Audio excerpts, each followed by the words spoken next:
Egunon deneri, mil esker eta Lurramaren bigarren eguneko lehen mintzaldi otara jinik. Badakizute aurtengo Lurramaren gaia mendia dela. Mendiaren ara ikuspegi desberdin eta ainitzarekin. Goizuntan mendiaren baliatzea dugu aipatuko. Dute aipatuko, gure mainingurukoek. Ibane du eta animatuko maininguru hau, berak ditu orkestuko partaideak.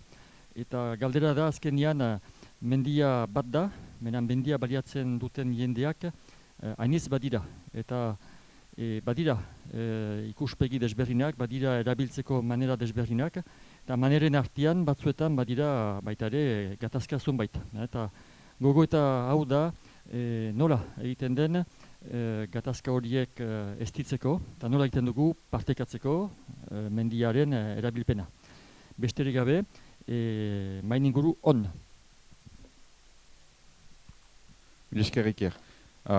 Moi je vais parler en français, je suis plus à l'aise. D'abord, merci beaucoup à toutes et à tous d'être venus en cette journée qui était plutôt propice à aller se balader en montagne. Ça c'est dit. Donc on va avoir 4 intervenants qui vont intervenir dans l'ordre dont je vais les présenter. Donc Jean-Michel Ancordoki qui est Ancordoki Barkato, qui est maire de Bidaraï mais qui est aussi vice-président de l'association foncière pastorale Ilumendi, qui interviendra en premier. Ensuite, on aura Jacques Barrex qui est président de la commission syndicale de Soule. Donc ils nous apporteront tous les deux un regard sur la gestion de la montagne en Pays Basque. On passera ensuite la parole à Yanday Saret qui lui apportera plus un regard sur les nuisances qu'on peut rencontrer en montagne et notamment certains types de conflits d'usage, et il rappellera également la richesse que peut constituer la montagne dans son ensemble en termes de biodiversité et particulièrement la forêt.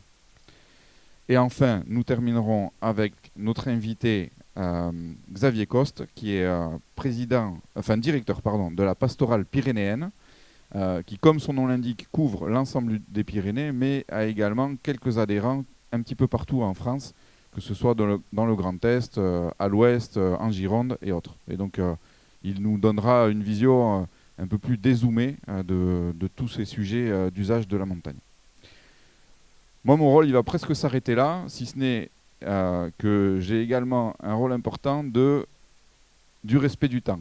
Donc, si chacun des intervenants respecte bien les 10-12 minutes qui lui sont imparties, voilà, je n'interviendrai pas. Par contre, ne soyez pas surpris que je puisse parfois gentiment rappeler que le temps file, et même si nous sommes pris par des sujets passionnants, il faut veiller au respect du temps pour que les autres, et notamment ceux qui interviennent plus en dernier, aient le temps de le faire. Donc ça va durer à peu près 40 minutes. Et dans un deuxième temps, la conférence au global dure à peu près 1h30. Et dans un deuxième temps, évidemment, vous pourrez avoir la possibilité de poser des questions et interagir avec les intervenants qui sont là. Donc, sans transition, Soulé. Egunon deneri, bonjour à tous. Beaz, eta mila esker handi bat Lurramari ekitaldi hau antolaturik, zenta mendiari buruz egia da badela gauza anitz erteko oraiko egunetan. Beaz, egia da ere mendiaren paisajia biziki kanbiatu dena azken janezake behoi, oita hamar behoi urteuntan. Dira behoi urte laborariak eta artzainak zien bakarrik mendian. Egungo egunean badia artzainak eta badia beste aktivitate guziak. Astapenean hasi da aktivitate horik, hasi dira lekuko elkartekin, guretako hasteko Bidarrin zen Auñamendi elkartea, diten zien lekuko mendizaleak, eta hageman biziki onak eta txikiak zuzten mendiko laborariekin, arzainekin, eta emeki elkarte horik handitu dira eta beste aktivitate anitz idekida, beste anitz aktivitater idekida mendia eta ez du, en fait, aktivitate hori denak ez ditu soberakusi egiten fite jindia eta ez ditu bate preparatu. Ez gia bate preparatu oain hori, en fait, zenta biziki gero Oaina handia zen eta aniz jende jinda babatean. azken urte honetan. Beraz, horien eduriko behar zen antzinetik preparatu eta hori ez da ina izan, eta hartako geha waiko egunean puskat debordateak ahazo horiekin usiekin. Beraz, guk gure eskualdean, janezake Arrosa, Orzaize, Bidarrai eta Horko mendiektaik eta kostaldeko Urruña eta Sarako mendiek kostalde hartio, aniz, ero erriek, ero AFP egiturek dute kudeatzen mendia. AFP Association Foncière Pastorale, behaz. Horik dute kudeatzen mendia erriekin batean. Beste leku bat zuitan, hori jakesak aipatuko du gero, sindikatek dute kudeatzen mendia, eta guk behaz erriarekin batean AFP horrek kudeatzen du mendia, elkarte hortan badia kontseiluko hiru pertsuna, badia ere hiru jabe, lurre jabe, eta badia hiru artzain. Beraz, horiek dute oraiko egunean kudeatzen mendia. AFP horien lana zer da oraiko egunean? Lan alimaria da, biztan da, zenta badia itentuzte AFP horrek, itentu kudeatzen du gauza pribatuak, lur pribatuak eta erriko lurrak. Zenta gure eskualdean, afeta AFP horiek plantan ezagriak dira, lur pribatu horien kudeatzeko. Zenta jendek ez dakite hori anitzek, baina hanitz eremu bada pribatuak, eremu tipiak eta pribatuak. Esalde guziek batuzte mendian lurrak pribatuak dienak, eta AFP horrek hori denak kudeatzen du. Hori da lehenbiziko gauza. Gero AFP horrek itentu obrak entxatzeko artzaingoa bultzatzeko. Artzaingoa, zenta artzaingoa badakiu denek behitia idela, urtez urte, eta artzaingo hori bultzatzen du inez, obrak eginez, subvenzionek joaiten da, subvenzionen galdeitat, obra hori initeko, hala nola, jurak bitzen, askak zartzen, urbiltzeko, bide batzu betunatzen, gutrunatzen, errestasuna ere meiteko, etxolat bordaldeat joiteko katkatrekin beden, eta gero sursak ere bitzen, gura bitzeko. Eta ere, horren ondoan, bada ere, bardia bordak ere berritzen, entxeatzen diru laguntzak unkaitia partikularek antoladizaten gauza horik, baina kolektiboki unkaiteko gauza horik. Ez bakotsak bere eskualde, zinez kolektibikoki lanien aida AFP elkarte hori. Hori bada. Eta gero, elkarte horrek, demora berian, kudeatzen ditu, beste aktivitate guzi horik ere, eta horik panuak ezagiz, panuak, sinaletika ezagiz, zenta geota gehiago jende bada, ba eunaz, ba gauaz, behaz arzeinak problema hori jasaiten dute arzeinek, eta ez da beti egez, zenta arzaingoa gure mendietan ez da arzeinik eoiten egun guztia, joaiten dia batzuetan egunean aldi bat, ero hastian bietan, ero denboran arabera joaiten dia. Ez da irratiko mendietan eta bezala, eoiten etxolan neoge oaiko egunean gure mendietan hemen kostaldeko mendiotan. Behaz, problematika handia da, zenta aktivitate horik denek, traba bat ekartzeute gure arzainek, eta horik nola kudeatu da gure lana, AFP horin lana. Problematikak badia orotarik, badia jende hanitz badela, denak mintzodia ingurumenari buruz, ingurumenera behar dela kasuman, baina nordu gehiago kasumaitean ingurumenari, ezin ez da laborariak beren arditropekin, ero behiekin, ero potokekin.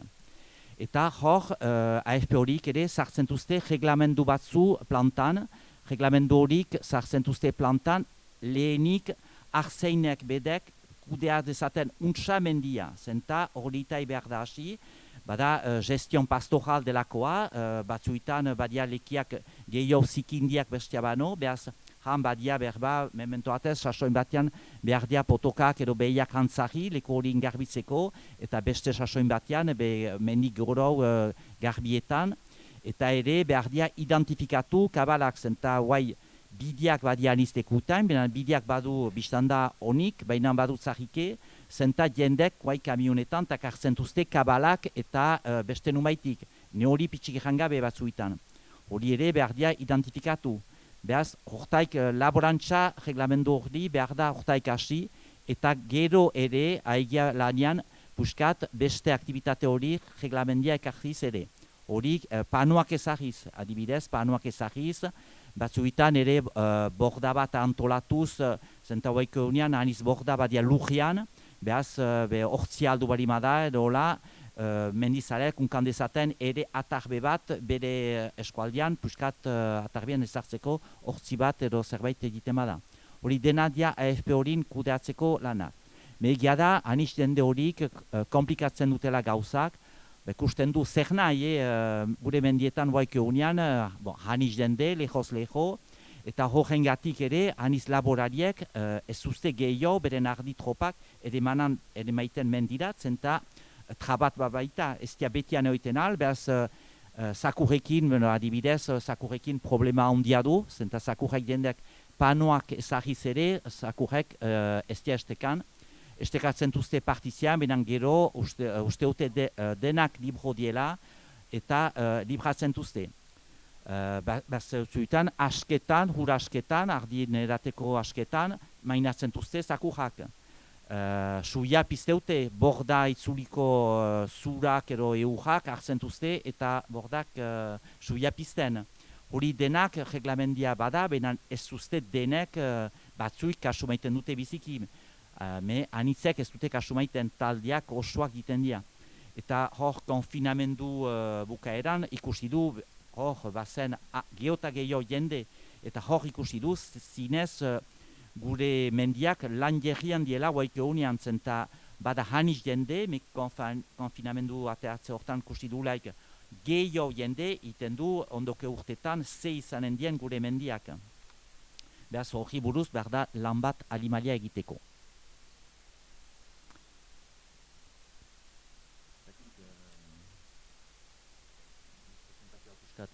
Ere eskualdia. Ados, on va poursuivre vers la Soule. Par rapport aux questions, si vous avez des questions, n'hésitez pas à vous les noter de manière à pouvoir ensuite revenir vers les intervenants concernés. Mire esker. Egen hon dener, ordin ni Siberkotik heldu naiz eta Siboko sindikatan busaginiz, bena heben mintzatuko nize eta lau Sibero edo Euskal Herriko lau sindikaten izenian. Zerren busagi ordainiz, Michel Bidarda eta lau sindikatak, Euskal Herriko lau sindikatak elkarte bat egin ditute, EMEP deitzen, Euskal Herriko mendien elkargoan batasuna deitzen da, eta lau sindikatoiek azken urte hoietan hanitz lan elgarrekin egiten dugu bortientzat. Batxiko nahi dominen zatuik? Ez? Parka. Ordin, erranezak egun aurtenko lurraman eta geia oso guen geia dela bortientzat. Zer dia sindikatak? Sindikatak sortu dia 1888an, eta dia lur erremuli bat ez dienak behesten ahal, de bien indivi. Eta hortan ordin errandut sindikaten izenin, ordin Siboko sindikatin bagia berroita hiu herri, nezake, badia eta Garraziko sindikatean hogei herri, Baigorriko sindikatean 8 herri, eta Ostibarreko sindikatean badia 9 herri. Denetak sindikatoiek lautan hogei herri bibilkatzen dugu. Ordin, zer da guen lana? Guen lana betidanik eta leheneko denboetan izan da sindikaten lana bortian eta bortukaien antolatzia. Erderaz edo frantzez erramadat, bortukain organize le pastoralismo, bortukain ebiltia eta bortian antolatzia. Ordin, lehenago zen, etzen bideik, lehenago hurra, oihana, emik eta nula bortia antolatzen zen. Egunko egunetan gaizak, Jean-Michel errandi bezala, hanitz aldatu dira eta hanitz kanbiatu dira, eta ikusten dugu, ebiltzale hanitz badela. Horregatik lana aitzine emaiten dugu, eta nahi nuke jaleike erran, eta zenbaki zumait, zerren uste dut importantela erraitia, nula bortiak badin importantzia animala laboientzat eta hartzainentzat. Eta hoi nahi dut argik erran, ordin, lau sindikatoiek 40.000 hektarra kudeatzen dugu. Hana badia hortan, ordin, 27.000 hektarra batugu erremo hoik bazkagia, edo kabalen bazkatzeko, 11.000 hektarra oihan, zerren hoi sindikatek dute eta kudeatzen, oihana, sindikat bakotxak berremia ebilten du eta saltzen, eta horre azken urten horietan ikusten dugu, eta ez dela aira oihanan kudeatzea, zerren baguak haitxak, lexen, haitxak badu arrakasta, bena baguak guk loetra, haik ez du eta saltziak gutituitia. Hoi erranezake jaleike, sindikat hoietan badugula lauehun eta hietan hoita 5 kilometra bide. Eta hoi, sindikatek dute kudeatzen eta egiten, behen juntarzuneki, diru publika horra zaiku laguntzea bide hoien egiteko, bena bizigia, sindikata bizidia, de no produi domanio, erran nahi du guen juntarzunetaik, lehenago sindikatek egiten zutela eta lan hoikorro. Horregatik diru publika horra zaiku. Badugu denetat, lau sindikaten artin, 100 eta lautan hoita 8 kilometra tuio. Hur bide, hur tuio, erraiteko asketatia maiteko, bazenetatia maiteko. Ordin, ez dia tuio lodiak, prefosta ez dia tuio lodiak. Bena, erramaiten dugu hurra mendi leku guzietat, zerren, jakin behar da, mendian behar dela eta askak behar dira, edangiak behar dira, kabalen untsa herrakatzeko, zerren kabali egoiten da hurra den lekian. Eta, hoikorro batuko, ordin kasik ikusten uzila 1 kilometra tuio, eta hoikorro, aurten izan dia rinkueli bat hur nekeziaik edo hur gabeziaik, hoi beste rinkua bata, uste dut ondok urtetan, hoi problematika bat izan den mendi antola zalentako, hoi denak akorki erraiteko, azken urte hoietan, idortiak trabakek hartzen tila bortukai. Eta geho igaiteko hartzainetat. Hortan, lau sindikat hoiek bagia, lau sindikatetan badia 800 eta hieton hoita 12 eta laboi ebiltzale, elever, edo laboiek edo hartzain edo juiten bortilat. Zinez importante ikusten ze kasik bedeatzehun familia edo etxe juiten dela bortilat. Ordine, guk ikusten duzi. Eta badila, 150.000 ardi, badia kasik 6.000 eta 700 behi, 1.000 eta hoita hiu montua edo zaldi, zeuk erritun zen bezala, eta ahuntzak kasi berrehuna ahuntz. Eta hoitia xifre, ordin xifre paketa horra da, bena nahi dut haleike eman, aminibat sindikaten nula erran lana zer den, eta zer kudeatzen dugun guen herri bakotxetan eta guen gune bakotxetan. Ordin, lau sindikat badia, Siberoko sindikata, parka leheni barnuka hasi, Baigurreko sindikata, Michel Bidar Busagi, bada Garrasiko sindikata, sindikata Ziza, han Henri Intxospeda Busagia, eta bada Ostibarreko sindikata, Xabigarrat bada, han, eta geho Siberuan Busagi, nin Busagi bena beroita hiu herrikin, eta herri bakotxak, eta denetan hola da, delegatu bapado. Hola jamanita. Hoikor erranik, nahi nukerren, egun dene batakizie, bortia hanitz gai itela, eta gentia nahi dela hanitz bortila jun, eta bortin ebili nahi dela, bortia ebilitela hanitz. Nik hau zaba nahi nukerren azkarra, eta denetan nahitan dugun, deskantzugune bat bortia hanitzentzat, ebilteko, kirrol egiteko, VTT egiteko, nahi duzien guzientako, bena laboientako tresna bata. Eta hoi ez dugu beharra hatze, hoi azkarki nahi dugu erren, laboiak badu bortian beharra. Eta nahi badugu eta labontxa hun bat etxeki, ingoamena hyian den bortu edo labontxa bat, eta ez dut uste sistema hobei jo baden, leheneko sistema hoi beno, etxen negian, kabaliak etxen, eta udan bortilat eta bortuka egarten, den baden ez ingomeien huianago den labuantxaik ez dit uste baden, eta nik ene ikusteko manean ez dut uste baden. Eta horri pentsatzen behar du erran, bon, prefosta pedagogi hanitz behar egiten dugula azken urte hoietan esplikatzeko eta erraiteko, bon, bortia eta laboia behar dela respetatu, badiela gauzak behar dienak egin eta ez egin, hoi behar dugu segitu hortan erraitia. Bena, gogutan behar dugu dener harrazi, bortia eta kabalia bortin, eta laboia entresna batela, eta hortai behar dela, hoi behar dela gogun oso atxekin. Bon, hor uste duten lehen parti egin iten, gio galtua balin bat utzie guztinara postu maan dut, bena bon, hasteko hoinin mesu iganazi nahi.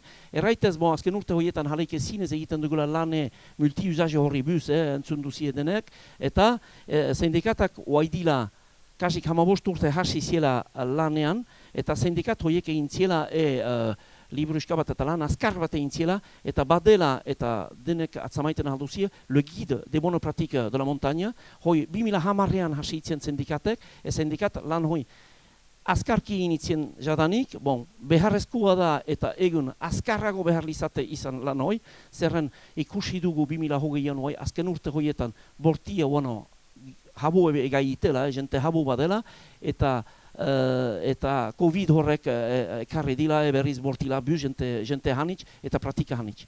Bon, ordi mesie badugu azkarri ganazteko, bon, laboia badela, hartzaina badiela, kabali badiela, hoikorro behar dela respetatu eta ez dugula nahi ez dela bekaizteia edo ez dela bortia nahi nihue ez utzi bortilat edo defendatu bortila juitia, bena badiela gauzak egin behar dienak eta ez dienak bortiantzat.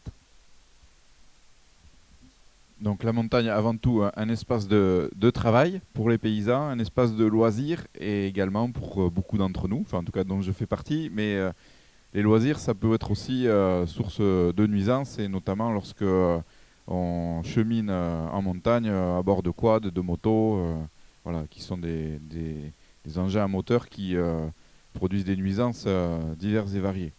Donc je crois que Yann, tu voulais nous en dire quelques mots et puis libre à toi après de poursuivre notamment sur la biodiversité, la forêt et tous ces sujets. Bon, heltu bada hatxarre batetan nik horritazi nahi dudana da bortu emia dela heben, Ipar Euskal Herri juntan izaten ahalden emu hauskorrena. Hauskorra da, bortian agitzen dienak edo izaten ahaldien kaltiak, arra kalte horren arra irensteko, arra gaintitzeko denboa habu behar beita, dinamika oso apalago beita bortu emu hoietan. Eta bortia da ebai, biodibertsitate handienaen babes emu bat. Babes emu natural bat. Eta lotuain egiteko Jacques Barrek zen erranekilan, bortia da laboantxa mundiain ezin baztertzeko emu bat eta etxalden leku jabilpen leku importanta, espalimada importantena, beriziki bortuko herrietan edo herrietako laboaientako. Eta bortiak badutu azkenian hiu funtzio handi, hor aipatu ditugunak zalezaria, bata baliabide laboantxaintako den baliabide funtzio bat lan emu bat eta haskuntza emia alimentazione gue janhaien hasteko emia, lehen funtzio hoi.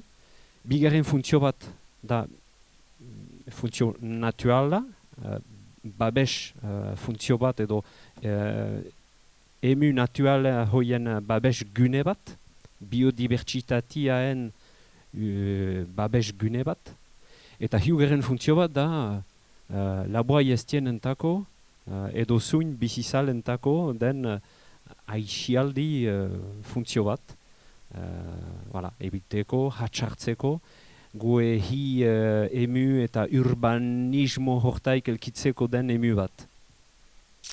Eta erraiten naizien bezala hauskorra den emu hoi, klima kambiamena ilotuik, oano hauskorrago dateke bihar. Deja hauskortzen nahi dena, eta bihar oano hauskorrago datekina. Bizpahiu sumaki izalezalia erranik horla orokorkin errestatzeko, bena hurra ipatu dizugu, idorte gaitza bizitu dizugu bereziki Ipar Euskal Herri juntan. Abantxu herri zunbaitetan, eta nik uste Jean-Michel Txordokike bihitz erraiten aldutin, bena kantuko edo inguetako bidarraiko inguetako herri zunbaitetan hortzaizen adibidez ebe hur eskazian izan dia, hur edangarriain eskazian, eta hurra nuntik horra da bereziki bortu emietaik. Hor dia hodeiak metatzen, hor dia ebizione edo ebite handiak agitzen, eta hortaik horra da gue pekarreko edo apaleko emu hoien, hiri emu hoien hurra. Izan dadin Baionako herria intako, urzuia bortutik horra da, horra dien uturetaik hartzen da, eta badia holako ehumila etxemplu.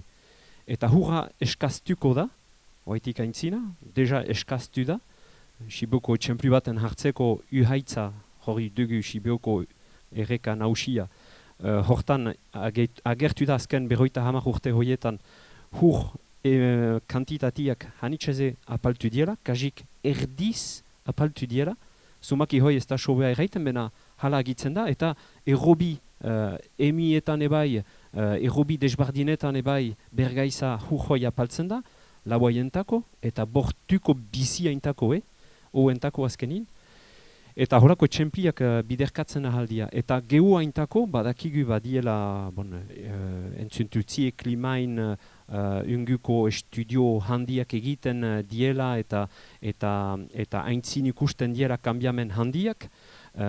Eta kambiamen handi hoik bortian bereziki jesanen dutugu. Oso askarki jesanen dutugu. Temperaturen goatzia, negian, udan prefosta, idortiak, udan bereziki bena ez udan baizik, negian ebai. Eran nahi baita elhurrak kasik dejagertuko dela. Hoi previzioniak dia, hebentik 30 urten buian, ez dateke habo elhurrik agei, Ipar Euskal Herriko bortietan. Sibeuna mini bat horri nunguian, ahune nunguian. Bena hoi eranik da, 1500 metrazpetik, ez dateke habo elhurrik. Eta hoiko, biodibertsitatea intako, bortuko bizia intako, hartzaingoa intako, bortuka intako, kambiamen handiak ekarriko dutu. Eta deja, ekarten nahi da. Eta ordin emu hortan, gu bizizale edo herritar gisa, badugu responsabilitate bat, eta berdugula atxurutoki, gue aixialdietan, hoi buian espitian uken, eta hoi errespetatu. Bortia berda errespetatu, kabalik errespetatu berdien bezala, gentik errespetatu berdien bezala, bena bereziki han gainen. Guago jun eta gaizak errespetu handiagoa ikilan egin behar dia. Eta ibanek jaman nahi gai berezi bat eta, xatuko dut bihitzen erraitia, hoi dia aixialdietan bada ebiltia, prefosta, eta bada ebai motoz, kuadez, otoz, 4x4 hoiekin edo zuin oto edo kampinkarrekilan, albezain goa juitia eta han txostakatzia, nunbait. Eta biziko kide gisa, badakigu moturedun moto eta holakoek badiela kosatze, aidia kosatzen deikiela, eta eragin bat badiela klima kambiamena hortan. Bena badie bortu emietane beste eragin bat, eta hoi da, lura jaten dela, erosione hoi egiten dela, eta horreke kalte ekarten ahaldira bereziki bortuko bidesketan edo laboaien bide hoietan edo lanaintako jabilten dien bide hoietan. Odik, nahi nuke justo gaiza bat horritazi, badalege bat, Code de l'environnement edo ungamen koda hortan sartuk dena, hoi duzu artikulu berezi bat, hiuhun eta hiutan hogeita bi kakots bat ele artikulia, parkan ezazie, bena hortan gaizak oso argi dia, eran nahi baita, publiko ez dien bideska edo bidetaik kanpo, ez da, ebilgailu motorredun ebilgailietan ez da ebilten ahal. Hori moto bat ikusten bada, quad bat ikusten bada, edo oto bat, edo katkat bat ikusten bada gain hoietan, normalkin ez da dretik. Eta legia hortan oso zorotza da, bena hoi purki ahatzeik, eta nik uste botingoa hoietan, komision sindikala hoietan baden ebai heltu bada lan bat jamaiteko lautan hogei herri hoietan, araudi baten klarki ameni bat gogozkatzeko eta plantan ezarteko eta segure eta badia herri zunbait aski aintzinatuik hortan, heltu bada bidarrai eta bihitzeraitan genuke, edo AFP desbardinetan bada holako araudi bat. Bena segure leku hanitxetan ez da araudi hoi plantan ezaiz, eta hausapez batek badizu dreta, bide publikoetan ebai, bide publikoetan kanpo legia argi da ez da dreta, bena bide publikoetan gaizak arautzen ahaldia, eta hurrunago juiten ahalgia legia beno hurrunago. Erraitez, bide hoi, debekatuik dela motorredun ebilgailier, salbu, laboientako, oihantzainentako, edo zerbitzu publiko baten, tako jabilpen bat balin bada. Ikerketa barne sartzen duzu. Adibidez, Euskal Herriko laboantxak hanbeako langilik juiten badia ikerketa lan batetan han gain hoietan, dreta die. Horren horritaztia. Eta aizapez bat, ordin hurrunago juiten ahalda, lege berezi bat plantan ezartzen ahaldu, herrian. Pouvoir de police delako hoi abilten ahaldu. Eta azken gaiza bat, hoi biharko gehuaintako beita projet eger bat, hoi da Ipar Euskal Herriko du Euskal Mendiain parke natural baten sortzia, ikuste bihitz erraitan aldutugun eta Jacques Barrex hortaz heltu bada zerbait karten aldeiku. Eta horren kai ebai bada sarta berezi baten xutik ezarteko pada eta hurrunago juiteko bide hoien jabilpenaz eta baria bidetaz edo nurek zer, nun dreta edo ez dreta dukian bihar sarta bat da, opozablotier nik uste, bena jale norabide azkarrak emaiten haldia hor, gue Euskal Mendui emu desbardin hoietan. Jusqu'à Riandé. Je vous propose de terminer ce tour de table. J'en profite pour remercier vraiment les 3 premiers intervenants qui ont respecté très très bien le timing qui était donné. Donc ça permet à Xavier Coste de présenter aussi sa partie. Donc simplement dire que il intervient au titre de la pastorale pyrénéenne. Bon, petit clin d'œil, rien à voir avec les pastorales sous le Tine. Hein. Enfin, je le dis parce que moi-même, en recherchant des informations sur cette table ronde, je me suis un peu trompé au départ. Donc non, le but de la pastorale pyrénéenne, c'est vraiment de favoriser un pastoralisme qui permet d'améliorer la cohabitation de tous les usagers de la montagne. Et là, je pense que je lui laisse la parole pour qu'il nous en dise un peu plus et qu'il nous apporte aussi un regard un peu dézoomé sur ce qui se passe sur l'ensemble du massif pyrénéen et possiblement au-delà, puisqu'ils ont des adhérents qui vont au-delà des Pyrénées également. Bonjour, donc merci à tous. Merci aussi également de m'avoir invité à cette table. Je vais vous présenter brièvement la pastorale pyrénéenne. Donc c'est une association, loi 1901, d'éleveurs qui travaille sur la protection des troupeaux essentiellement, et donc évidemment qui est confronté aussi à la problématique du multi-usage, puisque dans les moyens de protection qui existent aujourd'hui, bon, il y a le travail du berger, bien sûr, hein, les clôtures, et puis les... Ah, pardon. Oui, très bien. Et donc, bien sûr, les chiens de protection. Donc, la pastorale pyrénéenne travaille sur l'ensemble de la chaîne pyrénéenne. On a 2 pôles principaux. On a un réseau de bergers d'appui qui intervient ponctuellement pour aider les éleveurs et les bergers qui sont confrontés à la prédation. Donc, pour vous donner un ordre d'idée, hein, on a 8 bergers d'appui qui interviennent sur tout le massif. On fait une centaine d'interventions par an en moyenne sur entre 40 et 60 estives sur le massif pyrénéen. Et on a un pôle chien de protection où là ce sont des techniciens chiens de protection qui aident les éleveurs à mettre en place et à éduquer les chiens de protection pour qu'ils soient efficaces dans la protection du troupeau. Donc déjà ce que je peux vous dire, bon, nous on partage le constat qui est fait sur le Pays Basque, c'est un constat qui est généralisé sur tout le massif, hein, que ce soit les problèmes d'eau, les problèmes de partage de l'espace. Effectivement, c'est commun à l'ensemble de la chaîne pyrénéenne.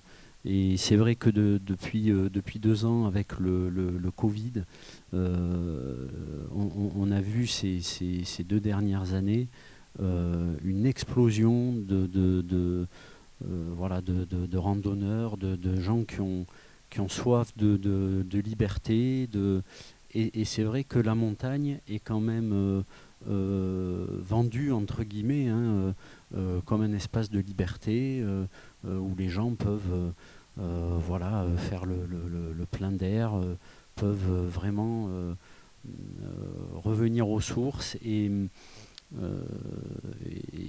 malheureusement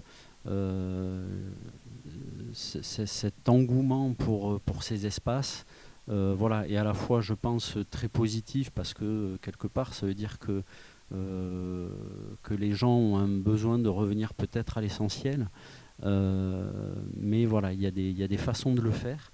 Nous, dans les retours qu'on a un peu, donc du coup on est quand même une structure qui se veut technique avec des gens de terrain, et les retours qu'on a du terrain, c'est effectivement de plus en plus de difficultés dans le partage des activités. Alors c'est vrai qu'on a parlé de la randonnée, du quad. Nous on a de plus en plus de retours par rapport à ces VTT assistés, où finalement on a des gens qui sont pas du tout montagnards, qui se retrouvent parfois à 2600 mètres d'altitude, qui sont pas du tout équipés pour la montagne et qui traversent les troupeaux. Donc effectivement il y a comme ça a été évoqué, hein, il y a vraiment cette difficulté à la fois les difficultés déjà inhérentes au pastoralisme, au milieu montagnard, aux conditions de vie en montagne qui sont rudes, et sur lesquelles en plus viennent s'ajouter des fois des comportements qui peuvent vraiment gêner les bergers sur place dans la conduite des troupeaux. Ce qu'on peut dire aussi, c'est que une des difficultés qui se rencontrent de plus en plus sur tout le massif, alors pas trop encore sur le Pays Basque, hein, il y a une table ronde là-dessus demain par rapport à la prédation, mais donc nous on aide les éleveurs à s'équiper en chiens de protection. Pour vous donner un ordre d'idée, on suit à peu près 850 chiens de protection sur tout le massif, ce qui représente à peu près 450 éleveurs. Donc il y a des secteurs qui sont plus impactés par la prédation que d'autres, mais on a vraiment de plus en plus de difficultés par rapport aux chiens de protection, par rapport qui protègent les troupeaux et qui du coup nécessitent quand même une attitude adaptée de la part des gens qui viennent sur ces lieux d'estive, pour pas qu'il y ait de problème, parce que nous on s'efforce à aider les éleveurs à mettre en place des chiens de qualité. Il n'empêche qu'un chien, quand il protège son troupeau, si en face il a un comportement déraisonnable, quelqu'un qui traverse le troupeau avec un VTT plein pot, ça se passe mal, c'est évident. Et donc je crois qu'il y a des pistes intéressantes qui ont été évoquées pour améliorer on va dire, cette cohabitation. Hein. Je crois beaucoup, voilà, effectivement, dans l'information, l'affichage. Il y a des expériences un peu de mise en place de médiateurs pour essayer d'informer les randonneurs, les touristes, quand ils se déplacent sur les milieux pastoraux, pour leur expliquer la conduite à tenir. Parce que je crois vraiment qu'il y a un manque de communication, ou en tout cas il y a un manque de connaissances de la part des gens qui utilisent la montagne pour le loisir. Et bien souvent, les gens sont aussi contents de découvrir ce qui se passe sur les espaces pastoraux. Donc moi j'aime à croire que par l'éducation aussi, on arrivera à améliorer la situation sur les estives. Je vois l'heure tourner, je ne sais pas si j'ai encore un peu de temps. Mais du coup, oui, je crois vraiment qu'on ne peut pas faire l'impasse d'expliquer aux gens ce qui se passe sur les montagnes, d'expliquer le travail des agriculteurs, le travail des bergers. C'est une nécessité absolue. On a besoin du pastoralisme. Le pastoralisme est confronté, voilà, à des difficultés multiples. On ne peut qu'encourager les pastoraux à maintenir les activités. C'est quand même un des enjeux aussi, hein, pour pas que la montagne serait en sauvage et qui contribuerait aussi à une baisse de la biodiversité. Donc vraiment, il y a ce besoin-là de respect et aussi d'accompagner les municipalités. Il y a des élus autour de la table. Il y a cette grande difficulté aussi d'accompagnement des élus qui sont confrontés à des problématiques, alors notamment avec les chiens de protection. On voit, nos techniciens sont de plus en plus appelés sur des questions de médiation, parce que une fois de plus, le problème du partage des espaces, des nuisances, un chien de protection peut apporter des nuisances dans un village, et donc il y a nécessité que les gens comprennent que les éleveurs qui s'équipent pour la protection des troupeaux n'ont pas le choix. Sinon c'est accepté de se faire prédater des brebis. Donc voilà, il y a des contraintes auxquelles sont confrontés le monde paysan, qu'il est important d'accompagner et qu'il est important que l'ensemble des citoyens, enfin des utilisateurs de ces espaces comprennent. Il faut comprendre les enjeux, comprendre à quoi sont confrontés les paysans, les agriculteurs, pour déjà qu'il y ait une base de dialogue saine pour ce partage des espaces. Voilà. Je crois que j'ai fait la présentation un peu globale. Si jamais il y a des questions plus précises, évidemment, je suis ouvert pour y répondre. Merci beaucoup. À n'en pas douter, il doit y avoir des questions. Donc on va passer parmi vous avec un micro. Si vous voulez juste dire qui vous êtes.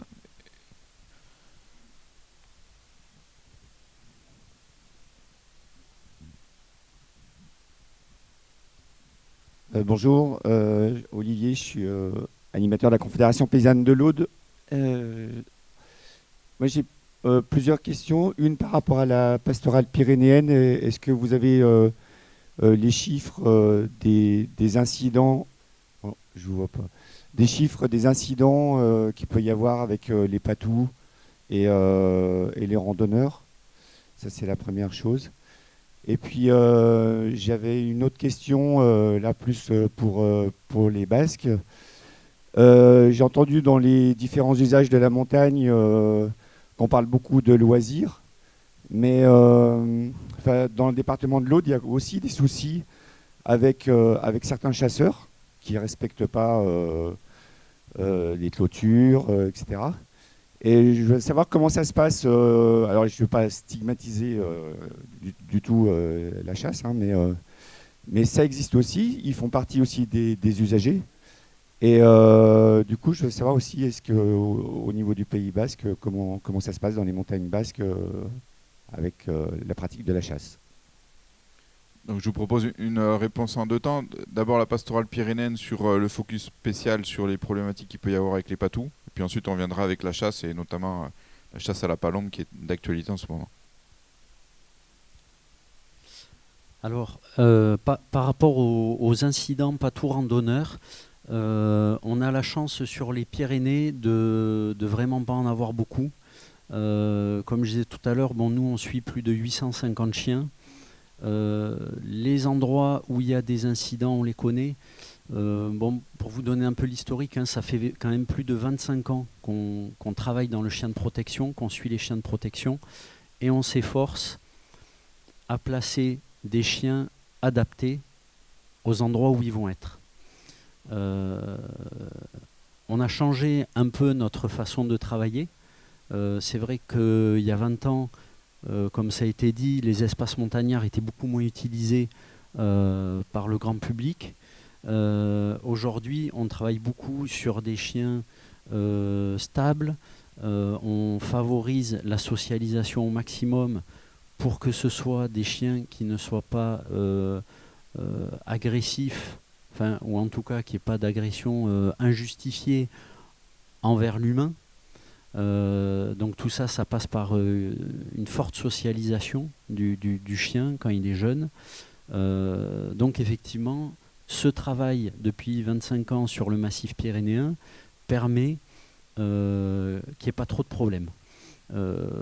Et quand les problèmes sont identifiés, évidemment, nos équipes de techniciens font en sorte que le problème soit réglé le plus vite possible. Donc si on a maintenant un éleveur qui nous dit « moi j'arrête pas d'avoir des problèmes avec les randonneurs », alors il y a deux solutions. Soit c'est un problème de chien, effectivement, qui pose des problèmes, qui a une agressivité injustifiée, qui va... qui montre voilà, trop d'agressivité envers les gens alors qu'il n'y a pas de dérangement. Donc là, ok, c'est un problème de chien, nous on s'en occupe, on va replacer ce chien dans un contexte où il peut évoluer et où il ne posera pas de problème. Soit c'est un problème de comportement de gens vis-à-vis du troupeau et du chien. Et ça, malheureusement, nous, on ne peut pas le régler, ce problème. Comme je disais tout à l'heure, s'il y a des gens qui commencent à lever les bâtons et à dire au chien va-t'en, va-t'en, et qui avancent quand même vers le troupeau, le chien il va s'interposer. Si le randonneur ne comprend pas, il peut aller au contact. Hein, il faut savoir qu'un chien, il a plusieurs degrés d'action. Hein, d'abord, il va, bon, déjà, il marque un peu le territoire en urinant. Après, il va alerter, il aboie. Donc il va aboyer, des fois vous verrez un chien aboyer de loin et il s'arrête là. Si la menace persiste, il y a interposition. Voilà. Si la menace persiste, lui, il n'a pas d'autre choix que d'intervenir, hein, et d'aller au contact. Bien heureusement, voilà, ces cas-là sont très rares. Donc voilà pourquoi, un peu, de par ce suivi historique des chiens, des éleveurs, on a très peu de problèmes. Les éleveurs, souvent, qui ne sont pas encore équipés en chiens, ont cette crainte de dire mais on va avoir des problèmes avec les touristes, on va avoir des problèmes avec les randonneurs. Nous, on sait mettre en place des chiens qui ne vont pas poser de problème. Après, si les gens ne sont pas bien éduqués, qui se comportent mal, il va y avoir des problèmes. Donc effectivement, il y a un réel enjeu. Nous, on a des éleveurs qui nous disent je ne vais pas protéger mon troupeau parce que je vais avoir des problèmes. Je vais avoir des problèmes sur la commune, je vais avoir des problèmes en montagne. Et donc, le comportement des gens vis-à-vis des troupeaux est hyper important. Enfin, nous, quand on a des éleveurs qui nous disent je ne peux pas protéger mon troupeau parce qu'on va avoir des problèmes avec les randonneurs, c'est terrible. Enfin, pour l'éleveur, c'est quand même terrible de se dire, à cause de ce conflit d'usage, je ne vais pas pouvoir protéger mon troupeau. Donc, bon voilà, je vais pas m'étendre plus, mais c'est vrai que du coup, nous, sur le massif pyrénéen, on a très peu de problèmes. Dans les Alpes, c'est plus compliqué que ça. il y a certaines communes qui sont obligées aussi de faire le choix entre pastoralisme et tourisme parce que les conflits sont trop importants. Et nous, on essaye de faire le maximum et on fera notre possible tant qu'on le pourra, mais pour ne surtout pas arriver à des situations comme ça sur le massif pyrénéen. Pour l'instant, on n'y est pas et on va tout faire pour que ça continue comme ça.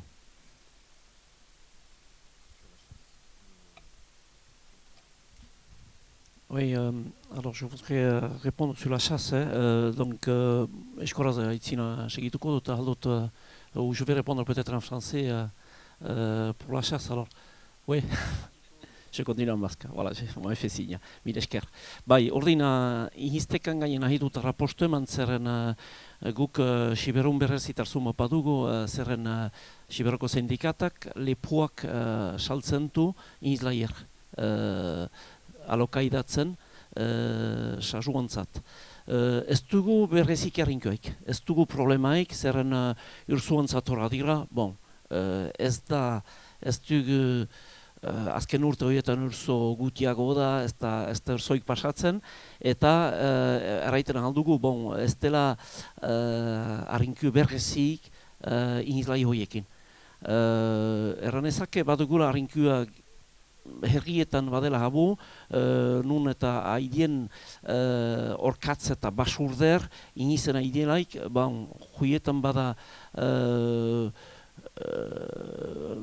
mentuz harinkua habusik hauni, edo mena ez berreziki. Eta mena jaleike horre behar da atzaman arte bide bat nurran ezak zerren izlaiek beharrezko batia, hoi badakigu zerren basurde, hasei eta horkatz basen izik, azken urte horietan gehiago bada eta horre behar da ekilurro bat atzaman.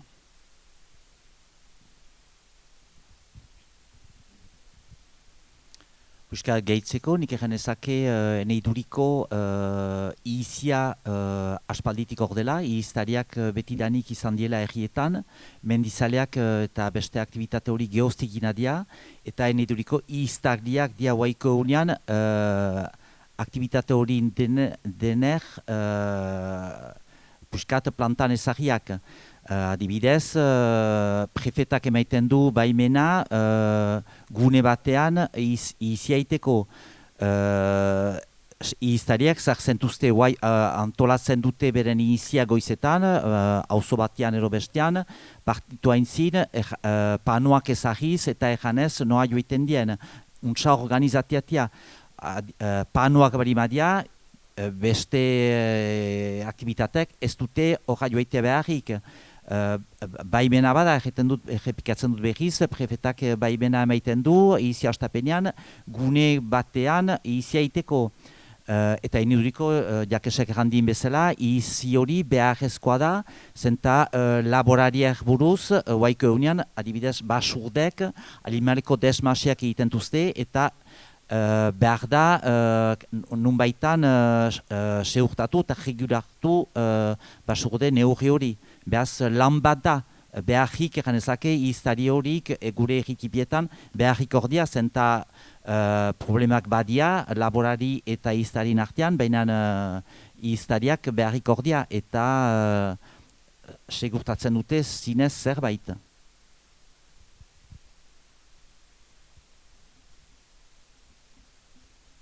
Y a-t-il d'autres questions? Oui, bonjour, Jacques Bess. Je fais partie d'une association de randonneurs. Au Pays Basque, il y a énormément d'associations qui organisent des randos. Et je voudrais savoir si vous avez des relations avec ces associations, notamment au niveau de l'information. Voilà. Je sais que notamment en ce moment, il y a des problèmes de stationnement dans les villages, des problèmes assez importants. Voilà, alors des relations bien sûr avec les associations de rando, mais aussi ça peut être avec des associations de VTT ou de quad, enfin je ne sais pas si ça doit exister. Est-ce que vous travaillez dans ce sens-là aussi, avec ces associations?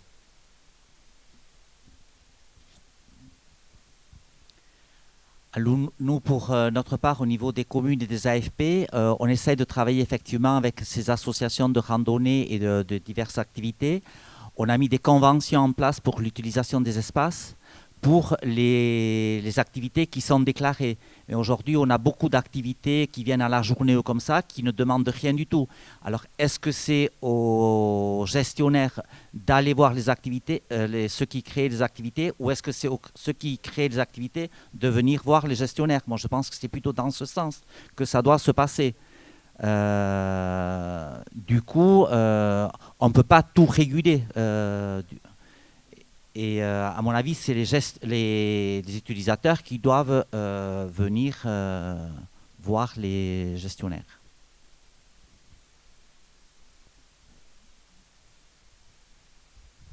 Bai, segitzeko hik errandia nahi Jean-Michel, guk erran ezakegu eta ziek ez dugula zuen berpresionia, ziek nola ekesarriako emietan, erran ezakegu luest horre de Pirene, guk ez dugu hala senditzen presione hoi ziepezan beste. Bon, ebiltzale hanitxe bada bortin, ez dira denak respetatuik hoi akorki erraiteko, mena ez dugu hiekin aipatzen dugulaik eta bai aipatzen dugulaik batitela bordaikin eta hunat itxas bazterrilatko mendi hoietan, usteat presionek jabu bauzien ziek, guk ez dugu hala hainbeste senditzen Siberroko mendietan edo Garraziko mendietan presionia bada, bena ez ziek duziena. Hoi nahi nukarra.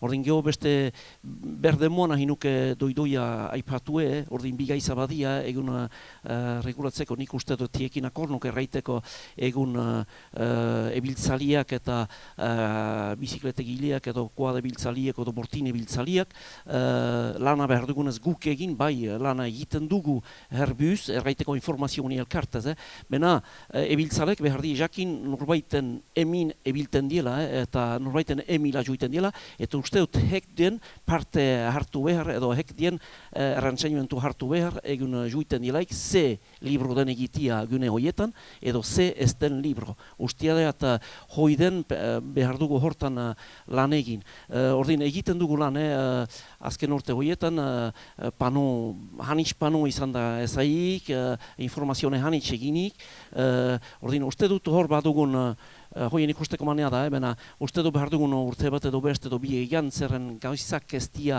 aldatzen egunete bihamenila, bada mementua egiteko erraiten duguna pedagogia, eta egun batez denboa behar da, hilabetiak, urtiak, bat, biga hiu mentuz, bena ondotik pedagogia egin ondun ez badia gaizak errespetatuik eta ez badia untsebilik, beharko da bigaren faza batetatigan, eta hor date sankzionia ernezak, ez dugu, denbo bat bada pedagogi, hor badakigu bortiak arrakastagaitza badila, mentuz pedagogia hortai bardigan, mena geho beharko da hemen batxa, ez dinak respetatzen zerren otuaiki bezala, bideetan bezala, dena badia, zumaitek honartzen tie gauzak delibioak eta bestek ez, eta hoi, uste dut, hoi aldo egin erraiten mementuan.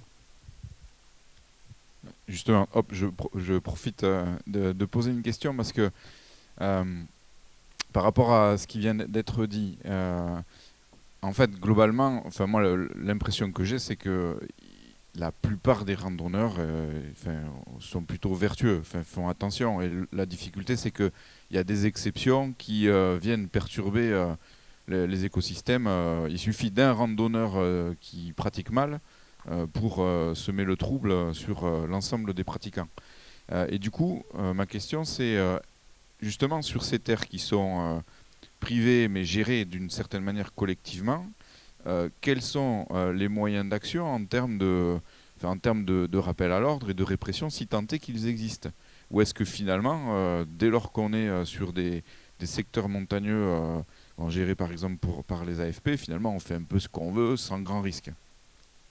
Et c'est une question assez ouverte. Erran ezake, guaiko unean,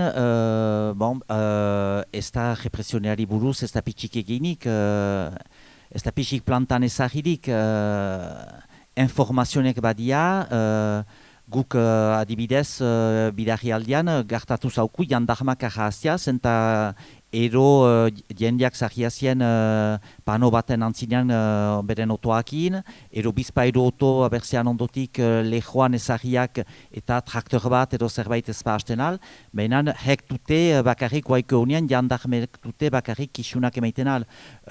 Hauzapezak badu posibilitatea, baina honokoan ez du pitxik egiten, me ez dakit nola behar denin. Aipatzen du geota gehiago mendiari buruz behar dira berba itxaso bazterrean bezala eta kostaldean bezala zahi guardia gisa norbait de la poliz municipal edo zerbaiti buruz beharko dula lanena izan. Hor nik uste esperientzia bat bada ezagia izan adena aurten gaudan nik uste Ezpeleta Zurraide eskualde hortan eta berba hori horako zerbait beharko da pentsatuz eta bestenaz ez da sekulan kudeatzen ahalko. Eta badu zerbait istioko galderari buruz erantzuteko ere biziki kaltegarria dena, dira gure sareak hortan lehen joaiten zinelaik mendizoko batetan, zuretako atxik izen zinin diskretuki, guai sareetan partikatzen da fite eta biziki urgun joaiten da, eta duku aparkatzeko adibidez, jendeak aparkatuko dia mendizolan, laborari etxe baten ondoan, 10 bat oto jendia elgarrekin, zenta lekia partikatute, sarean partikatute nun baden tokiaran, eta biziki fite joaiten da, las arrazorik denak badia sare horiekin ere. Oui, Jean-Marc Sartou, j'habite Ustaritz, mais en fait ma réflexion elle est redondante à tout ce qui a été dit.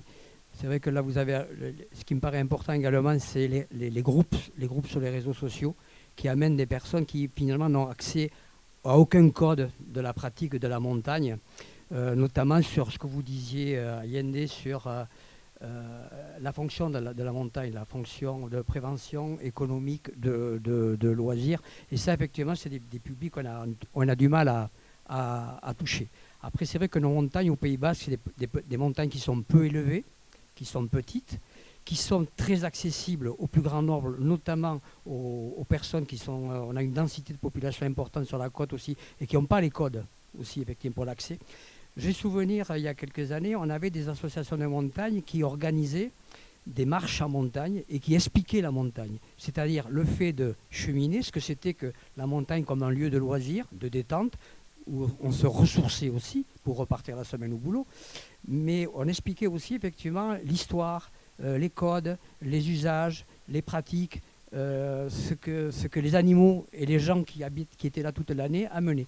Aujourd'hui, effectivement, on a une multitude de groupes, d'associations de montagne. Dans chaque village, on a une association, 2-3 associations de montagne. Mais la question que je me posais, c'est effectivement, mais ça a été dit, qu'est-ce qui se passe en termes de pédagogie pour ces clubs de montagne-là. Après, on n'a pas une semaine, ou même ailleurs en mois, d'images de télévision filmées avec des drones sur l'environnement du Pays Basque qui amènent des gens aussi de l'extérieur et qui vont effectivement pratiquer cet environnement montagne juste avec des représentations d'images et non pas de pratiques sur ce territoire-là. Donc là, ça cause aussi un problème. Donc, et la question, c'était effectivement, je voulais savoir où on en était de la protection de l'environnement par ce parc Natura 2000 ici en Pays Basque, qui est un projet. Il y a des réflexions, mais je ne sais pas où ça en est aujourd'hui.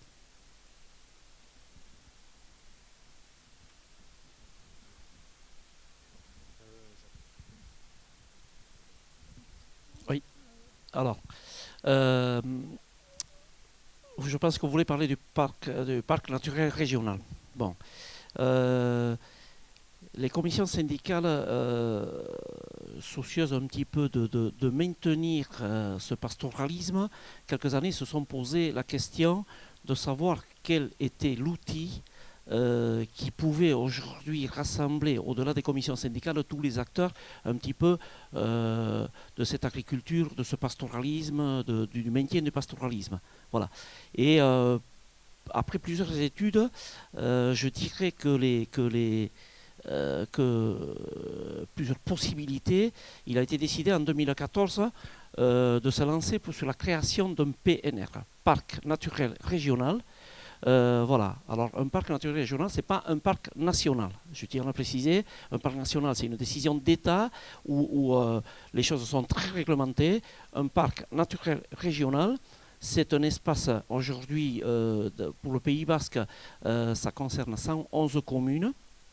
Voilà, sur lequel, voilà, aujourd'hui on écrit, c'est un long cheminement d'abord. Vous voyez, on est en 2022, on est au début de la création d'un syndicat mixte de préfiguration. Donc ça va peut-être prendre 5-6 ans de plus, si ça se fait. Voilà. Donc je reviens un petit peu au début, les commissions syndicales ont voulu et ont initié ce projet de PNR. Donc on est passé par une phase assez longue d'explication un petit peu, parce qu'il y a eu des confusions, de l'amalgame aussi entre le parc national et le PNR, qui est une volonté du territoire qui est menée et qui est dirigée par les acteurs du territoire. Aujourd'hui, où peuvent se retrouver les associations, les élus, un petit peu, bon, la société civile, par l'intermédiaire des associations, par un travail un petit peu circulaire. Bon. Donc, il est en cours d'élaboration. Bon, aujourd'hui, on est au début, à la création de ce syndicat mixte de préfiguration, où siégeront les élus. Donc, il est coporté par l'association des commissions syndicales, ce projet, par le département et par la région et la CAPB. Voilà un petit peu les quatre acteurs qui prennent part un petit peu. Donc, et après, il y aurait évidemment les associations, la société civile pourra y participer également. Bon, il sera écrit, si il voit le jour, dans ce PNR, il y aura une charte qui met en avant un petit peu le patrimoine, je dirais la formation, l'information, et aujourd'hui. Mais ce qu'on a voulu, ce qu'on voudrait dans ce PNR, c'est donner toute la valeur au pastoralisme et à l'activité agricole de montagne. Voilà un petit peu, je dirais, le schéma. Mais c'est la volonté aujourd'hui de ceux qui ont voulu le PNR, c'est celle-là, quoi. Et c'est vers ça qu'on veut aller. Voilà. Donc là, ça suit son cours, c'est très long. On a été alors visiter des PNR, on a été en Ariège, on a été visiter plusieurs PNR. Bon, c'est des longs cheminements, voilà, où on met en place une action. Mais encore une fois, c'est une volonté du territoire pour le territoire de monter cet outil complémentaire. Alors, ce n'est pas un outil qui va non plus révolutionner ni la montagne basque, c'est toujours un outil complémentaire où on instaure aujourd'hui l'action, le dialogue, et ainsi de suite, pour créer aujourd'hui de la vie et de l'activité en montagne. Voilà un petit peu très schématiquement la réponse un petit peu que je peux apporter aujourd'hui. Alors, je ne sais pas si vous aviez une question plus précise par rapport à ce PNR, non ?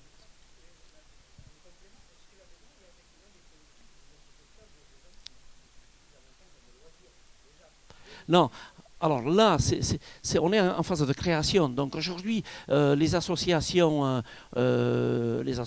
pourront un petit peu travailler dans les groupes de travail, parce qu'il y aura des groupes de travail et amener. Et après, on a un syndicat mixte avec, je dirais, où on amène les idées, où on décide, où on vote les projets. Mais les projets sont amenés par le territoire. Voilà. Il y aurait un très grand moment ou un très grand débat à faire là-dessus, avec une préparation certainement et un schéma à faire. Mais bon, ce n'était pas le sujet du jour. Je pense que je réponds un peu à votre question, mais ça demande de présenter ça un peu plus schématiquement pour que tout le monde puisse vraiment le comprendre. Mais bon, j'espère que j'ai été un peu assez clair pour que vous compreniez un petit peu la philosophie de cet outil qu'on voudrait mettre en place. Justo gehitzeko jaburki, PNR, Parc Naturel Regional horren kai, charta hoi izanen baita hoi Bizkarrizura, biharko PNR builat heltzen bagia Ipar Euskal Herri juntan pu, eta berdenboan beharko da elkar bizitza lantu. Eta hor bada, egiazko geia, egiazko sujeta, arrazo duzu, elkarbizitza hori nul antolatzen den, eta lehentarzunak nun ezarten dien, eta gunekae ze nulako antolaketa behar den aintzin ikusi edo plantan ezai. Eta hortan badia haitetxiak prefosta, bena badia bai, bortuko do mendi gunetako jabiltzalik. Eta hoietan ibiltzalik, heltu bada kuada klub bat ez dakin nuntik jinik, nahiko dina be kuadek ilan jun hat edo hor, eta heltu bada erraitia ez, hor ez dateke posible, eta heltu bada beste gune berezi bat beharko dantolatu bena hoi petiarian, planu gunetan habo, bortia tranquilusteko.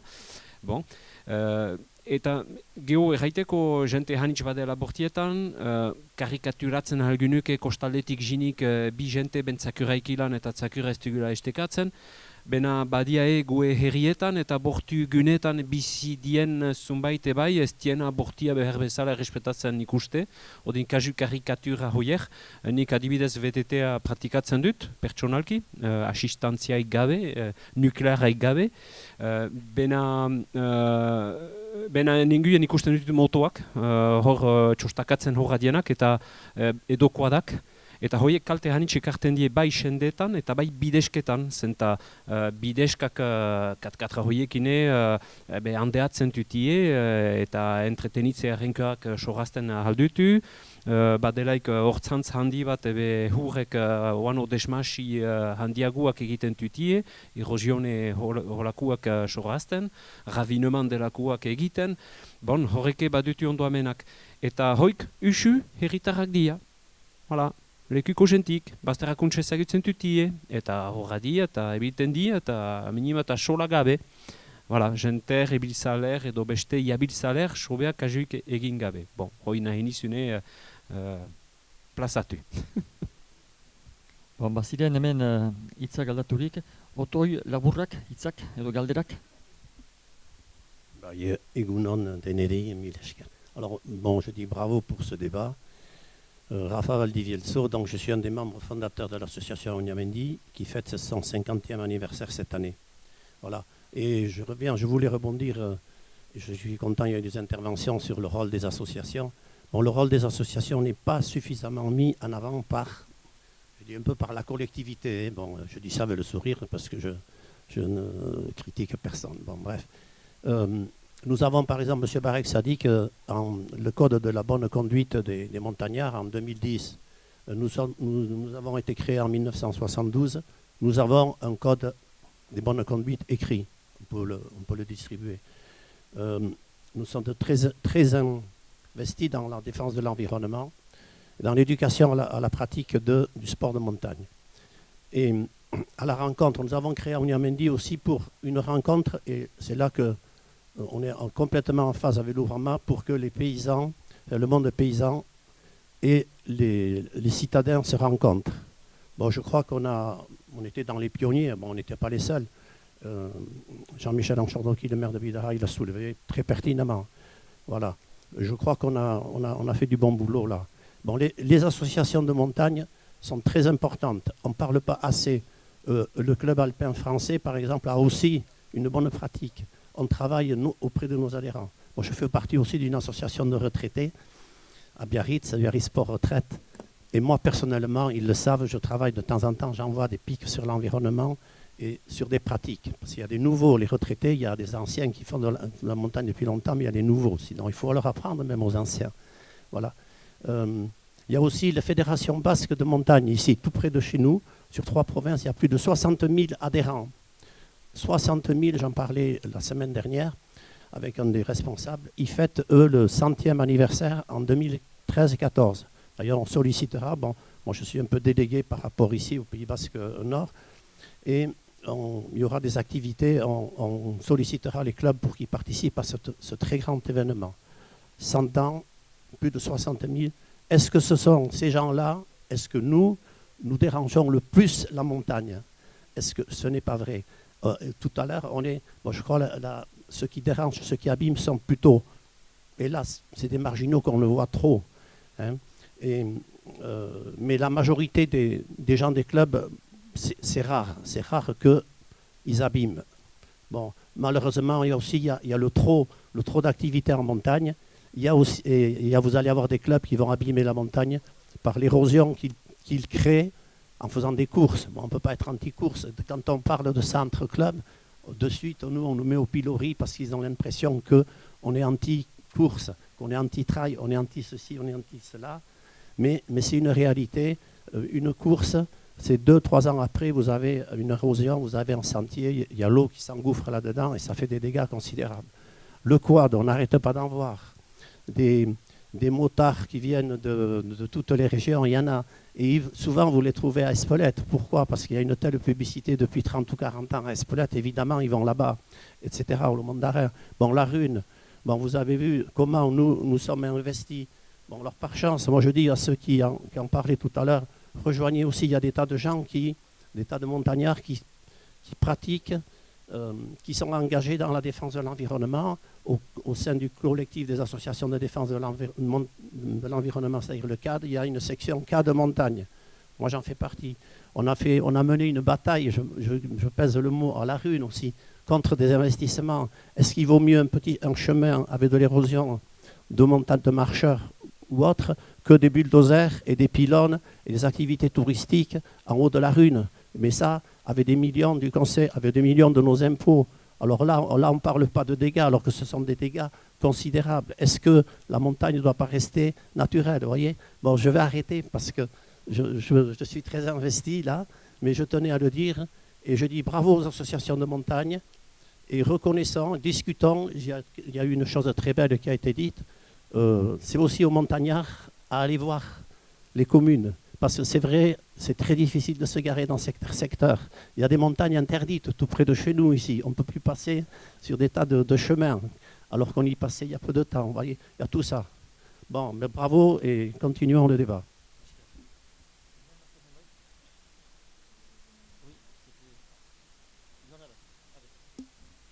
Bonjour, je suis Rosemarie Esclarmonde, je travaille à la mission montagne au conseil départemental et je voulais illustrer un dispositif de sensibilisation qu'on a mis en place depuis l'année 2021 sur la montagne du 64 en collaboration étroite avec les collectivités et notamment l'association des commissions syndicales et la CAPB qui ont donc une communication qui s'appelle Montagne Respect avec également la mise en place de médiateurs.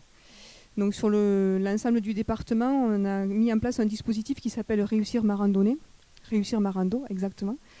Où, dès 2021, on a donc lancé une campagne de communication avec des affiches, une communication sur les réseaux sociaux, dans la presse et dans la radio. On a mis en place aussi une vingtaine de journées de sensibilisation au départ des sites touristiques, au départ des sentiers, avec les accompagnateurs en montagne. Cette année, on a doublé le nombre de journées. On est arrivé à 40 journées de sensibilisation et nos élus nous demandent que pour l'an prochain, on approche les 100 journées de sensibilisation. Et en fait, on s'est rendu compte que cette sensibilisation, c'est ce qui marche le mieux. Donc on a effectivement beaucoup de touristes qui viennent nous voir au départ des randonnées avec des accompagnateurs. On va vers eux aussi, on leur pose des questions, on leur demande qu'est-ce qu'ils vont faire comme randonnée. S'ils ont des chiens, on leur propose aussi des laisses qui nous ont été proposées par le CAF qui a recyclé des vieilles cordes. Donc on va vraiment vers l'usager de la montagne. Et ça marche plutôt bien. Cette année, on l'a étendu aussi au marché. On fait aussi de la sensibilisation dans les marchés. Et effectivement, le contact avec le touriste, c'est vraiment ce qui fonctionne le mieux. Et c'est grâce à ces accompagnateurs et à cette sensibilisation, que ce soit des accompagnateurs ou des médiateurs, comme vous avez ici sur la montagne basque, on se rend compte que c'est vraiment le contact et c'est là qu'on fait passer le plus de messages. Donc, à l'avenir, on travaille aussi en collaboration avec les autres initiatives sur le massif pyrénéen, notamment au niveau des Pyrénées-Orientales, au niveau du PNR, des PO. Il y a une grosse sensibilisation qui est faite depuis 2 ans auprès des jeunes. Donc on va voir cette année comment est-ce qu'on peut dupliquer ça sur les jeunes du 64, en collaboration aussi avec les services de l'État. Sur l'Ariège, il y a une mallette pédagogique qui a été fabriquée par le réseau Pyrénées Vivantes et mise à disposition des accompagnateurs en montagne. Donc on va voir aussi de quoi il s'agit. Vous avez raison, parce que j'ai tendance à parler trop vite. Je m'excuse pour monsieur le traducteur, pardon, je vais ralentir le débit.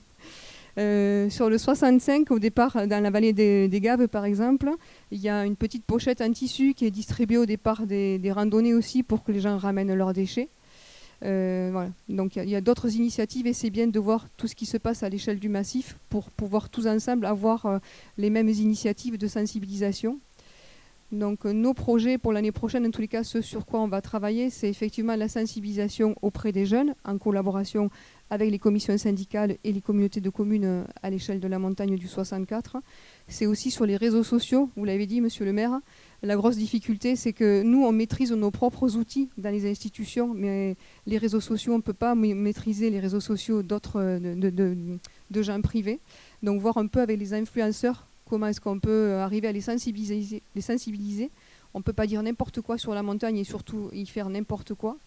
Également, les fabricants de véhicules, vous avez vu, Dacia va lancer donc, un véhicule dans lequel on va pouvoir accrocher une tente derrière et faire du bivouac un peu n'importe où. Donc ça, c'est pas possible non plus. On essaie aussi de rentrer en contact avec Decathlon, la fameuse tente que je jette, que je peux installer n'importe où, et le petit kit bivouac, ben non, attention aussi à la diffusion. Voilà, donc on a un gros travail de sensibilisation, mais ça prend beaucoup de temps.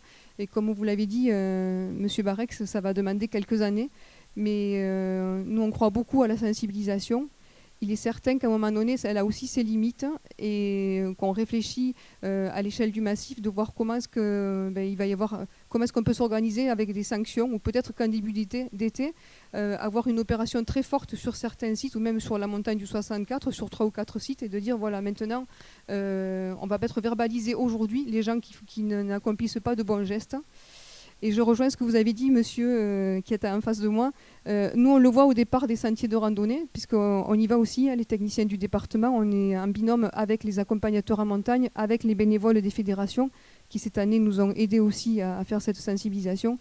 Bien souvent, là où on a le plus de problèmes, c'est avec les locaux, qui, comme ils estiment que ce sont des locaux, moi, mon chien, je peux le laisser en liberté parce que je suis d'ici, je sais ce que je fais. Ben non.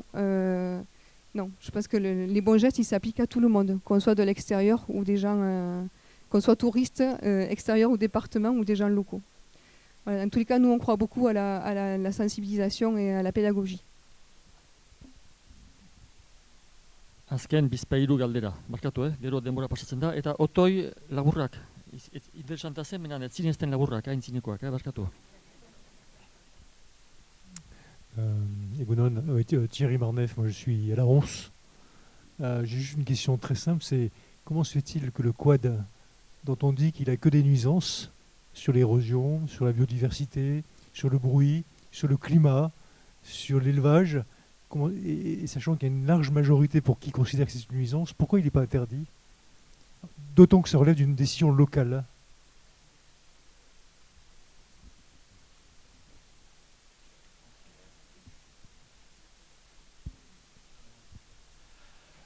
Egan ezake gure eskualdean koadak eta motoak ez ditula biziki, izantu dila urte batzu, guai deliberazionea arrete batzu hartiatu errikoetxetan, eta ez gia hori taz trabatea gehienak.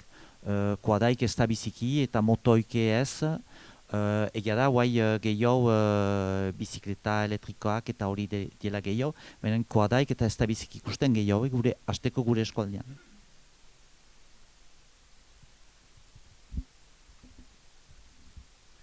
Bonjour, Denis Vincent, accompagnateur en montagne à Mendigaillac, au bureau montagne donc à Saint-Jean-Pied-de-Port. Je confirme ce qui a été dit juste avant là, sur la sensibilisation. On a participé aussi donc, à Bien réussir ma rando. Et donc ça, c'était une très bonne action puisqu'on a pu voir pas mal de monde. Il y a aussi donc, la CAPB qui organise aussi une action comme 10 randos, 10 territoires, 10 mois. Donc pour inciter les personnes, ce sont des randos gratuites, pour inciter les personnes à venir en montagne et avec un accompagnateur en montagne. Et je crois que nous, les accompagnateurs, on est aussi des donneurs de codes. C'est-à-dire que les gens viennent sans vraiment connaître la montagne et nous, on leur donne donc les codes pour bien la comprendre et donc pour la respecter.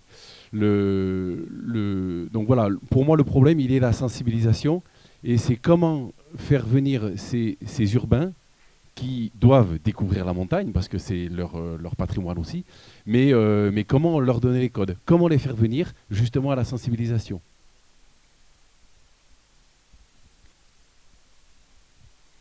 Nahi nuke azpimarratu ale, biztan da, mendiak denen adiela, denak giten aldia mendirat, baina laborarik ez dakit badakizinez, baina erranduten bezala, mendigune batzuetan hasteko leku pribatuak dira.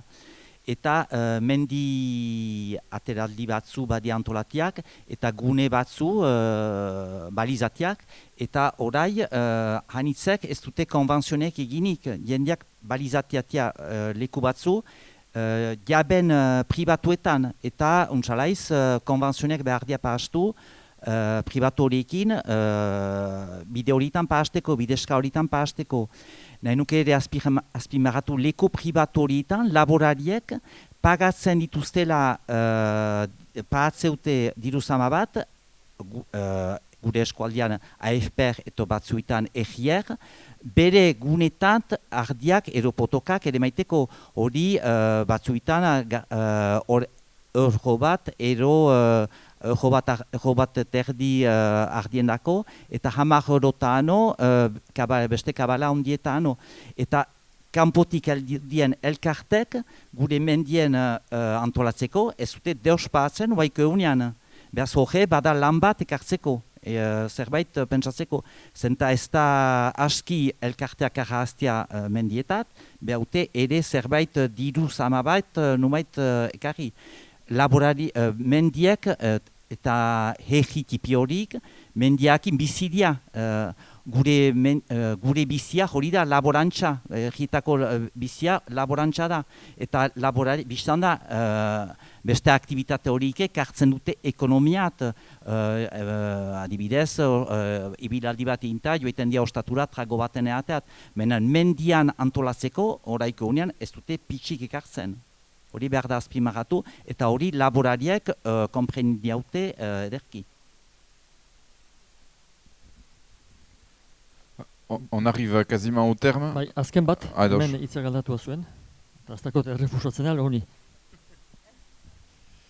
Egunon deneri, Beñat Molimos, paysan et utilisateur de la montagne, aussi coprésident de HLG. J'ai entendu là deux notions de la montagne. Pour certains, c'est un espace de travail et pour d'autres, un espace de liberté.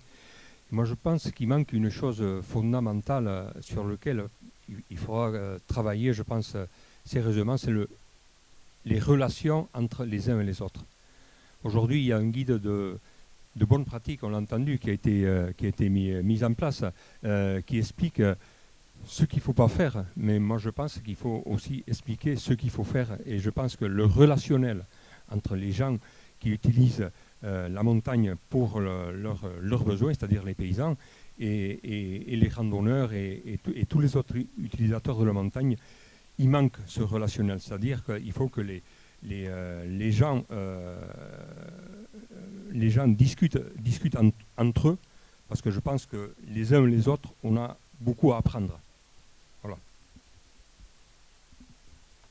Mileshker. Je propose juste, avant de terminer, d'inviter les 4 intervenants s'ils souhaitent pour un mot de conclusion. S'ils souhaitent, il n'y a pas d'obligation.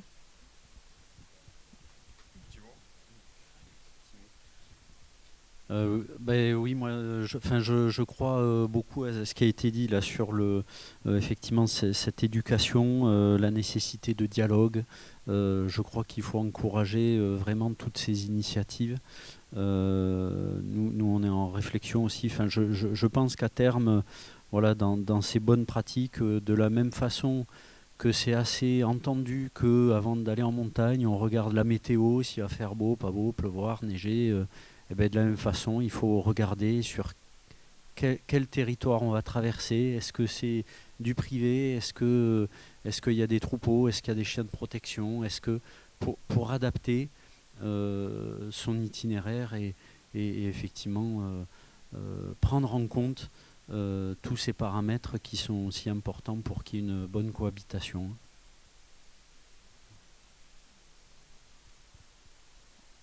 Pour ma part, je pense effectivement aussi qu'on a besoin de se mettre tous autour d'une table et de réfléchir à comment organiser tout ça. Il y a déjà eu pas mal de réunions à ce sujet, mais bon, ça n'avance pas beaucoup. Les gens ont du mal. Il y a un public, comme ça a été dit, qui est local et qui a pris des mauvaises habitudes sûrement. Il y a un public qui vient d'ailleurs, qui vient la semaine ou comme ça, qui, eux, sont à l'affût d'informations et de sensibilisation. Donc on a deux publics vraiment différents dans nos montagnes. Et je pense que ça peut être toutes ces activités de montagne, ça peut être aussi une économie pour nos villages, mais en bonne entente avec tout le monde. Et je pense que tout le monde doit participer à l'entretien de la montagne et des environs. Oui, en conclusion, je voudrais dire plusieurs choses. Je suis d'accord avec toi, Jean-Michel. Bon, d'abord, les agriculteurs, forcément, et les acteurs du pastoralisme participent très fortement au maintien de la biodiversité. Ça, c'est le message qu'aujourd'hui je voudrais faire passer au nom de tous les agriculteurs, parce qu'ils en sont conscients. Bon, c'est eux aussi qui tiennent aujourd'hui la montagne en état, et si aujourd'hui tout le monde peut pratiquer la montagne et tout le monde a droit d'aller à la montagne, évidemment il y aura toujours des règles, et il faudra des règles, parce que comme je l'ai dit tout à l'heure, la montagne c'est un outil de travail pour les agriculteurs. C'est grâce à eux que la montagne est propre, c'est grâce à eux que la montagne est praticable, c'est grâce à eux que la biodiversité est maintenue, mais voilà, mais comme l'a dit Jean-Michel, les agriculteurs, nous dans nos commissions, ils payent des cotisations pour amener leur bétail. Donc ils participent aujourd'hui à toutes les actions collectives aussi pour maintenir l'eau, pour maintenir les routes et tout ça. Et ça, je pense que c'est quelque chose qu'on doit absolument dire aux utilisateurs de la montagne. Voilà, vous allez quand même chez quelqu'un dont c'est l'outil de travail, mais qui financièrement y participe. Bon, on a largement débattu sur ça. On a un point qu'on n'a pas du tout évoqué et que je ne peux pas passer sous silence ici, c'est aujourd'hui, je suis surpris que personne n'ait posé les questions de l'écobuage. Je voudrais dire aujourd'hui aussi, et là je me dois d'être le messager, je sais tu me montres la montre, mais il est important de dire que l'écobuage est une pratique nécessaire et indispensable en montagne. Alors on dira tout ce qu'on veut, aujourd'hui la montagne peut être maintenue propre, tout ce que vous voulez, il y a de la mécanisation et tout. Non, c'est pas possible. Aujourd'hui, les 23 000 hectares ou les 24 000 hectares qui sont inaccessibles, si elles doivent rester propres et utilisables par le bétail, il est indispensable qu'il y ait l'écobuage. Et là aussi, je crois qu'il y a des choses qui sont dites qui sont pas tout à fait vrai, voilà, et on sent que là il y a aussi un conflit, un débat qui n'est pas tout à fait aux yeux des agriculteurs, au moins juste sur la pratique de l'écobuage. Donc je tenais à le dire, et je dis que si la montagne doit rester praticable, l'écobuage est nécessaire et indispensable. Voilà. Et puis le dernier point, je serai très rapide, je voudrais parler quand même aussi de cette prédation. Alors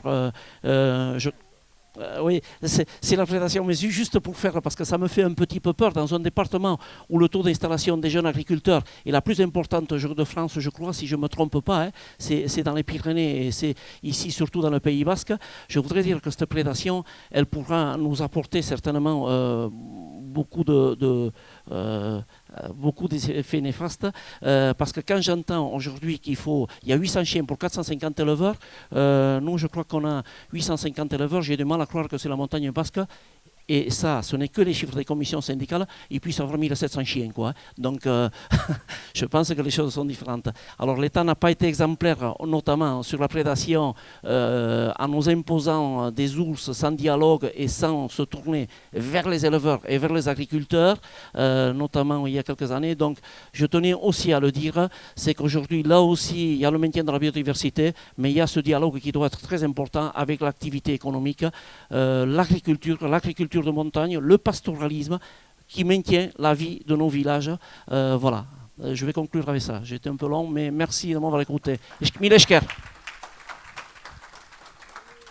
Jabur. Erranik izan dia gaiza importantenak, gai bat ez duguna aipatu da oihana. Oihana oso present da bortu gunetan, eta horre oihan emu hoietan bada babes emiak dia, babestu behar dienak, arrisku natural arriskietaik, alde batetik biodibertsitatea intako, pagoa bihar planu gunetaik, petiaretaik desagertuko da emeki klima kambiamena ingatik eta goiti bijunen, eta egun batez pagoik ez dateke haboe heltu bada iatiko ihanin. Bon, ez dugu hoi ikusiko nuna behita, bena badia kambiamen handiak. Ordin, bortia da gune oso hauskor bat, eta gu jabiltzale gisa, hiritar gisa, herritar gisa, laboai gisa, ebe hoek badugu goe harria hor, bortu emu horren untsa babesteko. Voilà. Alkarbizitza bai, bena kasu bortiak badu be espitia. Espiti hoi begia dezagun.